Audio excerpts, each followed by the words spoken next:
Alors, on le voit dans les options politiques qui pourraient être éventuellement prises pour réfléchir sur le nouveau budget.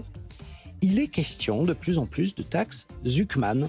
Il est peut-être temps de faire une sorte de crash test et d'essayer de voir de quelle manière ces taxes Zuckman va éventuellement pouvoir impacter vos positions, votre allocation d'actifs et vos choix en matière de fiscalité et en termes de placement. Je voudrais qu'on en parle avec Charles Dallarin, qui est associé au cabinet Arsène. Bonjour. Bonjour Antoine. Alors peut-être qu'on peut rappeler les principales caractéristiques qui nous intéressent de cette taxe Zuckman.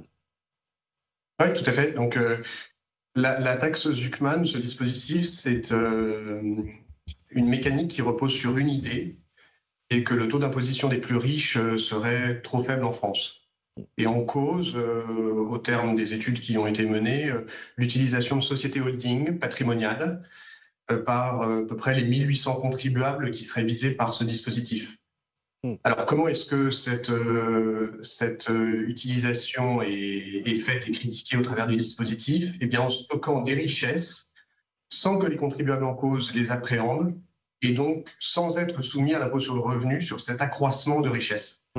Conséquence, par le biais qui est constitué par l'utilisation d'une activité, l'organisation d'une activité au sein d'une société, les plus riches seraient à même d'écraser leur taux d'impôt sur le revenu.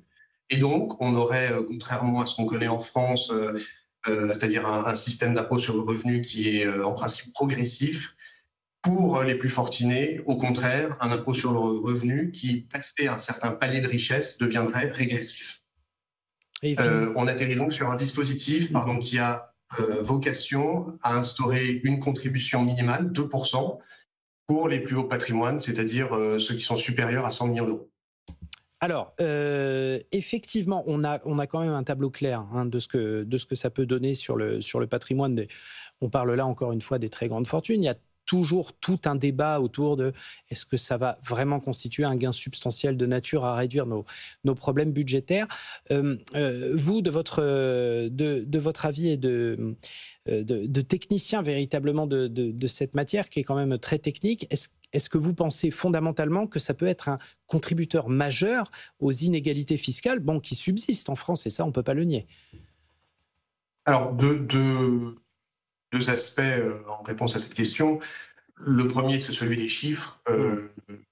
Gabriel Zuckman, qui est l'auteur de cette proposition, avance des recettes qui seraient de l'ordre de 15 à 20 milliards d'euros. Encore hier, on a une tribune qui est parue à la signature de cet économiste qui revoit à la baisse ce rendement dont qu'ils évaluent aux alentours de 5 milliards d'euros. Première chose. Deuxième chose, se pose la question plus fondamentale de savoir si ce dispositif, il est par ailleurs, je dirais, juste. Et ça appelle un certain nombre de remarques. C'est ce que j'allais dire, c'est ce que j'allais dire, parce que finalement, dans un souci de justice, là, je parle vraiment de principe. Je ne parle pas des conséquences politiques et morales que ça peut avoir. Mais si on se place sur une question de principe, se pose quelque chose qui est de l'ordre de la confiscation, quand même, d'une manière ou d'une autre. Absolument. Alors, se pose effectivement le côté confiscatoire, la question de l'aspect confiscatoire de cet impôt. Le côté confiscatoire, qu'est-ce que ça veut dire? Ça veut dire que tout simplement, la charge d'imposition ne doit pas porter atteinte, en tout cas de façon excessive, au droit de propriété. Et sur ce dispositif, on peut légitimement s'interroger sur deux aspects. Un, celui du taux, 2%. C'est un taux aujourd'hui qu'on ne connaît pas.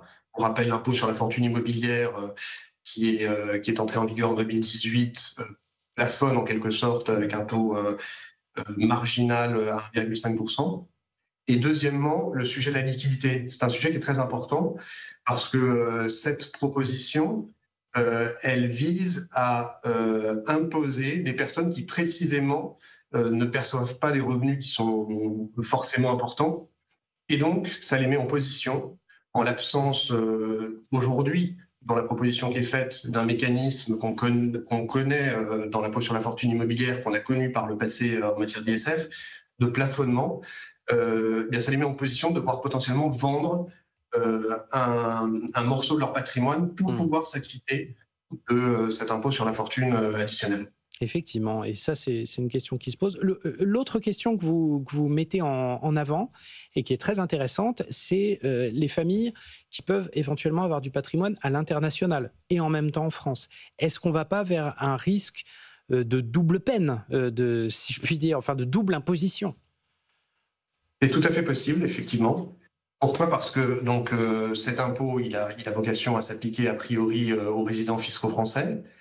Il se trouve que, comme vous le disiez, un certain nombre de personnes investissent à l'international et donc ont un patrimoine qui est réparti d'actifs situés en France et d'actifs situés à l'étranger.